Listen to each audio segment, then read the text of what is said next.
श्री राधे। श्रीधाश्रम में श्री राधा और कृष्ण का मिलन। पटरानियों सहित श्री कृष्ण को आया देख गोपांगनाएं अत्यंत हर्ष से खिल उठी और तत्काल जय जयकार करने लगी। श्री राधा सहसा उठी और हाथ जोड़ श्री हरि की परिक्रमा करके अपने कमलोपम नेत्रों से आनंद के आंसू बहाने लगी। उन्होंने श्री कृष्ण के बैठने के लिए एक सोने का सिंहासन दिया, जिसके पायों में शयमंतक मणि जड़ी हुई थी। पार्श्व भाग में चिंतामणि जगमगा रही थी। मध्य भाग में पद्मराग मणि शोभा दे रही थी। वह सिंहासन चंद्रमंडल के समान गोलाकार था।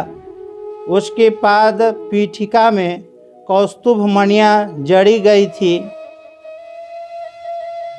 वह सिंहासन कुंडल मंडल से मंडित था। पारिजात के पुष्पों से सज्जित और अमृत वर्षी छत्र से अलंकृत था। उन्हें सिंहासन देकर श्री राधा हास्ययुक्त मुख से बोली, आज मेरा जन्म सफल हो गया। आज मेरी तपस्या का फल मिल गया। श्री हरि तुम आ गए तो आज मेरा धर्म कर्म सफल हो गया। श्री सिद्धाश्रम का स्नान धन्य है, जिससे मेरा मनोरथ अद्भुत रीति से सफल हुआ। मैं तो कभी तुम्हारी भक्ति भी नहीं की। तुम भक्तों के सहायक हो। देव, तुमने मेरी सहायता के लिए इस भूतल पर बहुत से असुरों को मार भगाया, जिससे त्रिलोक विजयी कंस भी डरता था। उस शंखचूड़ को तुमने मेरे कहने से मार गिराया। हरि, मेरे प्रति प्रेम रखने का कारण ही तुमने ब्रजमंडल में देवलोक का वैभव दिखाया। देव, तुमने बलपूर्वक इंद्र का मान भंग किया और मेरे ही कारण ब्रज की रक्षा करते हुए गोवर्धन पर्वत को धारण किया। रासमंडल में गोपियों ने तुम्हारा यथेष्ट आलिंगन किया और तुम उनके वश में हो गए। देव, तुम्हारा यह चरित्र नरलोक की विडंबना मात्र है। यूँ कहती हुई श्री राधा जी ने चंद्रानना की प्रेरणा से तुरंत श्री कृष्ण की रानियों पर दृष्टिपात किया और बड़े आदर के साथ उन सब को सम्मान दिया। रुक्मिणी, जाम्बवती, सत्यभामा, सत्या, भद्रा, लक्ष्मणा, कालिंदी और मित्रविंदा से परस्पर गले मिलकर रोहिणी आदि 16,000 रानियों को भी प्रेमानंदमयी श्री राधा जी ने दोनों भुजाओं से पकड़कर सानंद हृदय से लगाया। श्री राधा जी फिर बोली, बहनों, जैसे चंद्रमा एक हैं, किंतु उससे स्नेह रखने वाले चकोर बहुत हैं। जैसे सूर्य एक हैं, किंतु उन्हें देखने वाली दृष्टियां बहुत है। उसी प्रकार भगवान श्री कृष्ण चंद्र एक हैं, किंतु इनमें भक्ति भाव रखने वाली हम सब बहुत सी स्त्रियां हैं। जैसे कमल के प्रभा को भ्रमर जानता है तथा रत्न के प्रभा को उसकी परख करने वाला जौहरी जानता है, जैसे विद्या के प्रभा को विद्वान और काव्य के प्रभा को कविंद्र जानता है। जैसे सहस्त्रों मनुष्यों के होने पर भी रस के प्रभाव को केवल रसिक जानता है, उसी प्रकार हे राजकुमारियों, इस भूतल पर श्री कृष्ण के प्रभाव को यथार्थ रूप से इनका भक्त ही जानता है। श्री राधा जी की बात सुनकर उस समय सब पत्नियों सहित भीष्मक नंदिनी रुक्मिणी ने कमल लोचना श्री राधा से कहा। भीष्मक नंदिनी रोहिणी ने श्री राधा की बात सुनकर उस समय सब पत्नियों सहित भीष्मक नंदिनी रुक्मिणी ने कमल लोचना श्री राधा जी से कहा। रुक्मिणी जी बोली, श्री राधे वृषभानु नंदिनी, तुम धन्य हो। तुम्हारे भक्ति भाव से ये कृष्ण सदा तुम्हारे वश में रहते हैं। तीनों लोकों के लोग जिनकी गाथा वार्ता निरंतर कहते सुनते हैं, वही भगवान दिन रात तुम्हारी कथा कहा करते हैं। श्री हरि के प्रति तुम्हारे प्रेम भाव का स्वरूप जैसा हमने सुना था, वैसा ही देखा। हमारे लिए कुछ भी आश्चर्य की बात नहीं है। देवी, तुम हमारे शिविर में शीघ्र चलो। हम सब तुम्हें ले चलने के लिए ही आई है। यूं कहकर भीष्मक नंदिनी रुक्मिणी कीर्ति कुमारी श्री राधा को बड़े आदर से महात्मा श्री कृष्ण के साथ अपने शिविर में ले आई।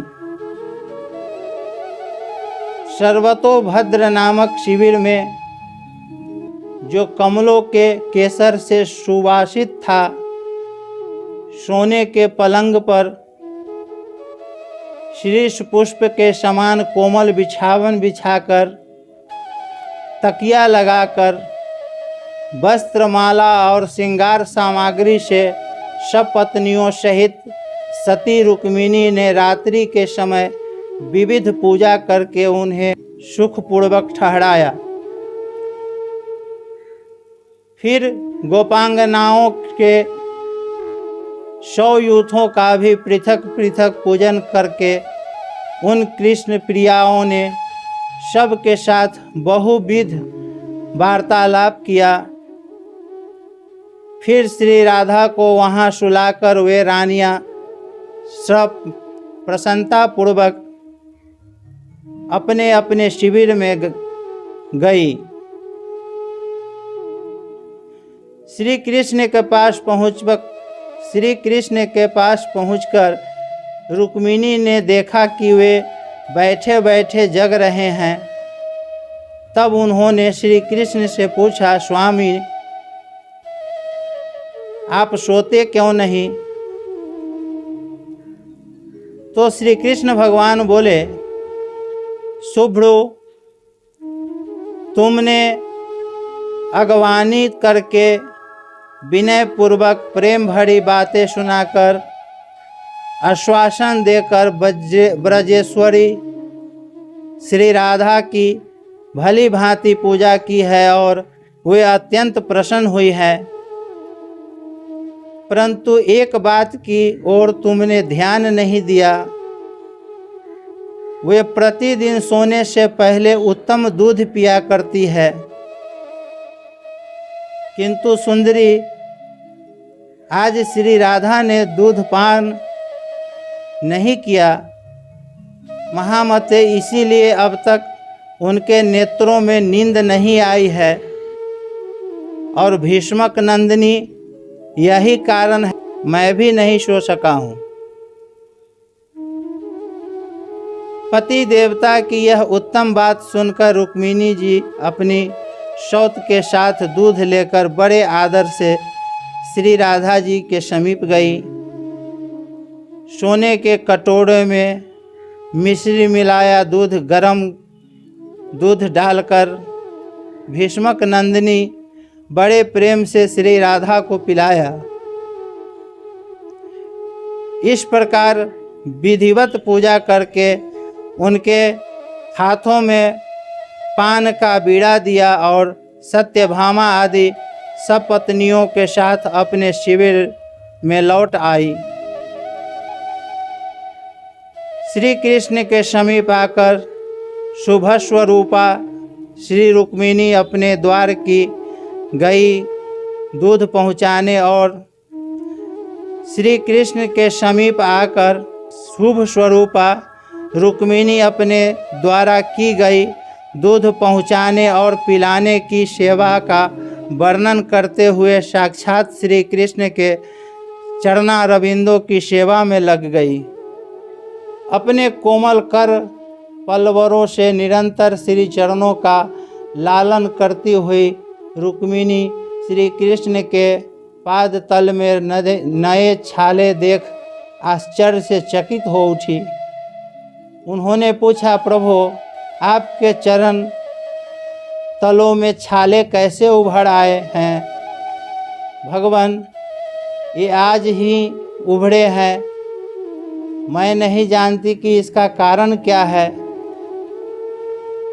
तब प्रसन्न हुए श्री हरि ने श्री राधा की भक्ति को प्रकाशित करने के लिए 16,000 रानियों के सामने स्वयं रुक्मिणी से कहा।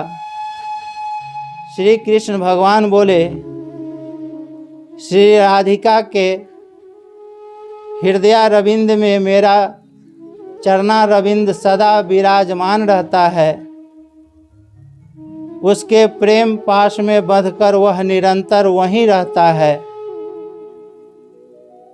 कभी निमेष मात्र के लिए भी अलग नहीं होता।